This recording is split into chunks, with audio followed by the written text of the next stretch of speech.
Hello প্রিয় বন্ধুরা। আহ, আমি খুব সংক্ষেপে একটা ছোট্ট ভিডিও নিয়ে এসেছি শেখবার জন্য। আমি নিজেও শিখেছি, সাথে আপনাদেরকে শেয়ার করার জন্য। এটা দেখুন, জিগাবাইটের H81M S1 মাদারবোর্ডটার মানে প্রবলেম ছিল। ডিসপ্লে ওকে, সব কিছুই ওকে, কিন্তু এটা একটা দোকান থেকে এসছে, ডিলার পয়েন্ট থেকে এসছে। দেখতেই পাচ্ছেন দুটো ইউএসবি 3.0 পোর্ট, দুটো ইউএসবি 2.0 পোর্ট। এখানে আপনি শুধুমাত্র উপরে ইউএসবি পোর্টটা ওয়ার্কিং ছিল, নিচের ইউএসবি পোর্ট 2.0 এবং 3.0 পোর্ট দুটো নট ওয়ার্কিং ছিল। ঠিক আছে, কোনো এক জায়গায় বোর্ডটা যেখান থেকে এসছে আমি বলতে পারবো না, আইও প্রচণ্ড পরিমাণে হিট দেওয়া ছিল, যদিও আইওর সেকশানে কোনো প্রবলেম নয়। সাথে আপনার একটা জিনিস লক্ষ্য করুন, এই যে দেখতে পাচ্ছেন, আপনারা যারা রিপেয়ারিং করেন তারা তো জানেন এই ইউএসবির নিয়ারবাই যে 6 পিনের ইএসডি ডায়োড থাকে, ইএসডি ডায়োড একটা দুটো, এখানে PS2 ইউএসবি পোর্টের কাছে এই যে দেখতে পাচ্ছেন, ল্যান ল্যানের কাছে থাকে, এই যে এখানে দুটো থাকে না, 3 3 6 পিনের, প্লাস প্রত্যেকটা ইউএসবি কাছে দেখুন এখানে একটা থাকে, এখানেও একটা থাকে, সবগুলোই রিমুভ করা। হ্যাঁ, আনাদার টেকনিশিয়ান সবগুলোই রিমুভ করে দেখেছেন, প্রোটেকশানটাকে উঠিয়ে দিয়ে দেখেছেন, প্রোটেকশানটাকে রিমুভ করে দিয়ে দেখেছেন যে ইউএসবি ওয়ার্কিং করছে কি করছে না, বাট ইউএসবি কিন্তু ওয়ার্কিং করেনি। খুব অল্প সময় নেব, অ্যাকচুয়ালি আমিও জিনিসটা শিখেছি, আমি আগেও কাজ করেছি এই সেম প্রবলেমে, আপনাদের সাথে শেয়ার করছি। যারা যারা জানেন তারা তো খুবই ভালো, যারা যারা জানেন না তারা জিনিসটা জেনে যাবেন। তো এক্ষেত্রে mainly USB port not working কন্ডিশনে আমরা দেখি যে ইউএসবি পোর্টে পজিটিভ পিনে +5 ভোল্ট আসছে কি না। ঠিক আছে, সেসব সব কিছুই আছে। ইভেন ডেটা ক্লক, ইউএসবি 4টে পিনের ভিতর একটা নেগেটিভ একটা পজিটিভ আর মাঝখানে দুটো হচ্ছে আপনার ডেটা ক্লক। ডেটা ক্লক লাইনে প্রপার পিসিএইচের সাথে কমিউনিকেশন ওকে, শুধুমাত্র এই পোর্টটা কাজ করছে, এই উপরের পোর্টটা, নিচের পোর্টটা আর এই দুটো 3.0 নট ওয়ার্কিং। তো ন্যাচারালি ইউএসবি পোর্ট এবং ইউএসবি পোর্টের সাথে পিসিএইচের যতগুলো কমিউনিকেশান আছে সব ওকে।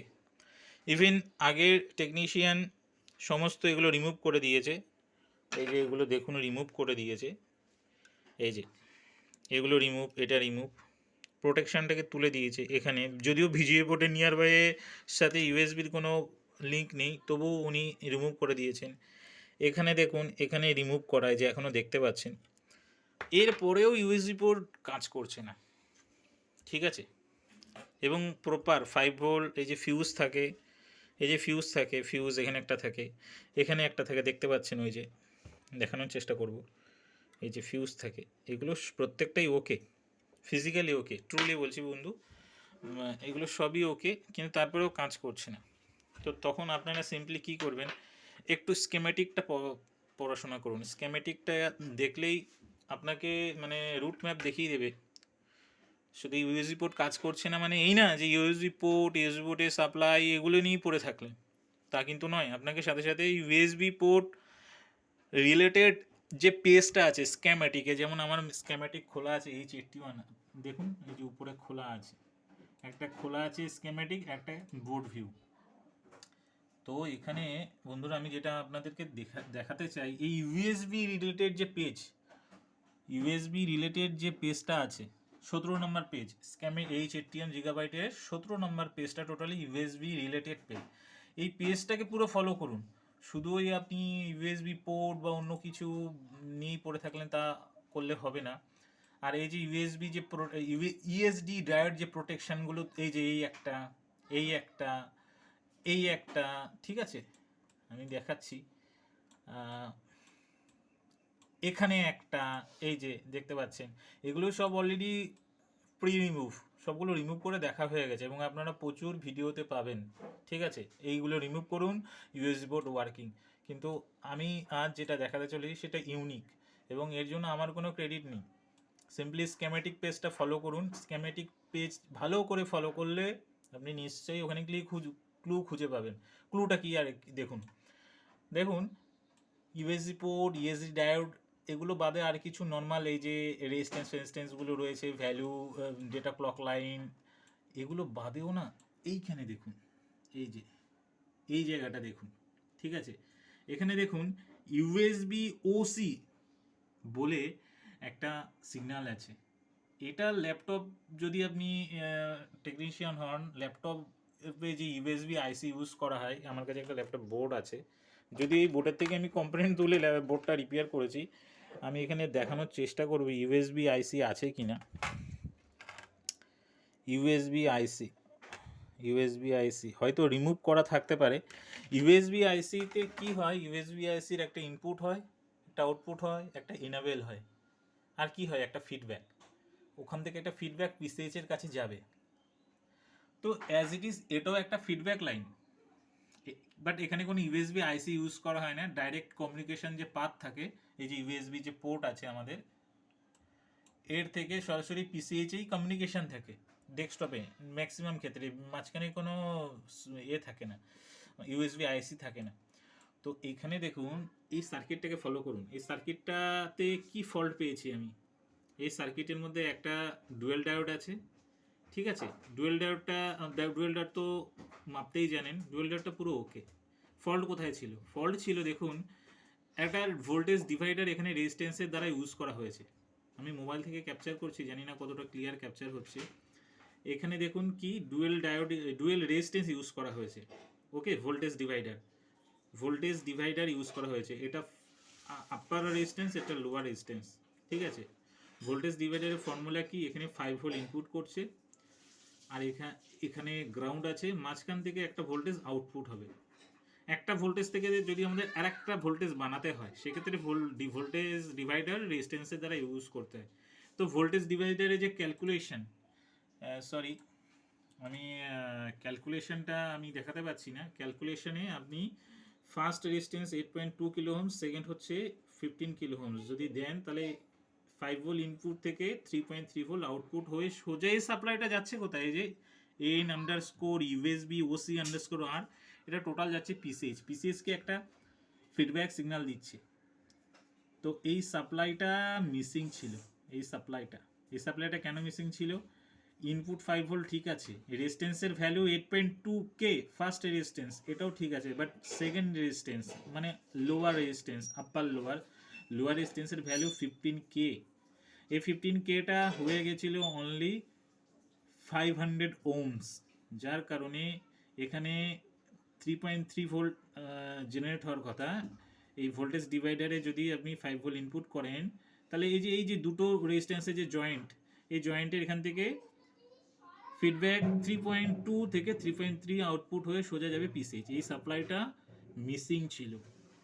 কেন ছিল? লোয়ার রেজিস্ট্যান্সের ভ্যালু কমে গিয়ে কিলো ওহমস থেকে কমে গিয়ে ওহমসে চলে এসেছিল।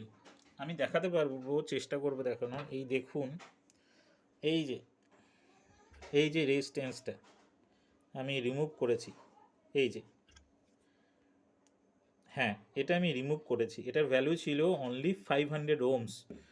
আর 15K আমি রেজিস্ট্যান্স পাচ্ছিলাম না বলে আমি ল্যাপটপের একটা বোর্ড থেকে দেখানোর চেষ্টা করব। এই যে আপনারা দেখবেন, এই যে এখান থেকে আমি রিমুভ করেছি, এই যে দেখেছেন রিমুভ করেছি আমি এখান থেকে রেজিস্ট্যান্সটা। রিমুভ করার পর আপনার বোর্ড ওকে আছে। আমি জাস্ট একবার টেস্ট করে দেখাবো প্রত্যেকটা ইউএসবি পোর্ট ওয়ার্কিং করছে কি করছে না।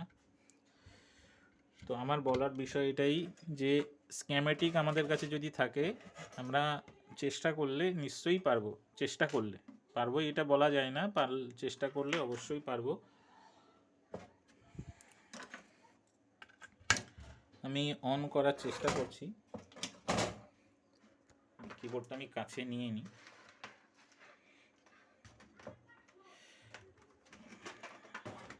হ্যাঁ, আমি ইউএসবি পোর্ট ফার্স্টে ইনসার্ট করলাম, ঠিক আছে। আমি অন করার চেষ্টা করব, মোবাইল থেকে ক্যাপচার করছি। আচ্ছা, কিবোর্ডে ফলো করবেন। যেহেতু সিমোস লাগানো নেই, 4th জেনারেশন বোর্ড রিস্টার্ট নেবে, ঠিক আছে, মাল্টিপল টাইমস রিস্টার্ট নেয় বায়োসটা ইনস্টলেশন হতে। আচ্ছা, ডিসপ্লে দেখুন, ডিসপ্লে চলে এসছে, মানে কিবোর্ডে ডিসপ্লে চলে এসছে। এই পোর্টটা নট ওয়ার্কিং ছিল পুরো, এই খুলে ফেললাম, দেখুন এই খুলে ফেললে অফ হয়ে গেল, এই যে খুলে ফেললাম। সেকেন্ড নিচের পোর্টটাতে আমি লাগাচ্ছি, দেখুন লাইন চলে আসলো, ঠিক আছে। আচ্ছা, ইউএসবি 3.0 পোর্টগুলো এবার ইউএসবি 2.0, ইউএসবি 2.0তে আমি লাগাচ্ছি, নিচের পোর্টটাতে চলে এসছে, এমনকি উপরের পোর্টটাতে, ঠিক আছে। ওকে, অ্যাকচুয়ালি রেজিস্ট্যান্স ছিল কোথায়, এই যে দেখুন, আমি দেখানোর চেষ্টা করব। দেখুন এইখানে একটু লক্ষ্য করুন, এই যে দেখুন, এই যে সেই ডুয়েল ডায়োড, এখনো পেস্ট লেগে রয়েছে, এই যে সেই ডুয়েল ডায়োড, এইখানে ডুয়েল ডায়োডটা আপনার, এক মিনিট, হ্যাঁ ডুয়েল ডায়োড, এইটা হচ্ছে আপনার সেকেন্ড রেজিস্ট্যান্স, এটা ফার্স্ট, এই first resistance 8.2K, okay. Second resistance lower resistance 15K এর জায়গায় অনলি 500 ওহমস হয়ে গেছিলো, এটাই আমি রিপ্লেস করেছি আপাতত। ওকে, ভিডিওটা ভালো লাগলে লাইক শেয়ার করবেন, ধন্যবাদ।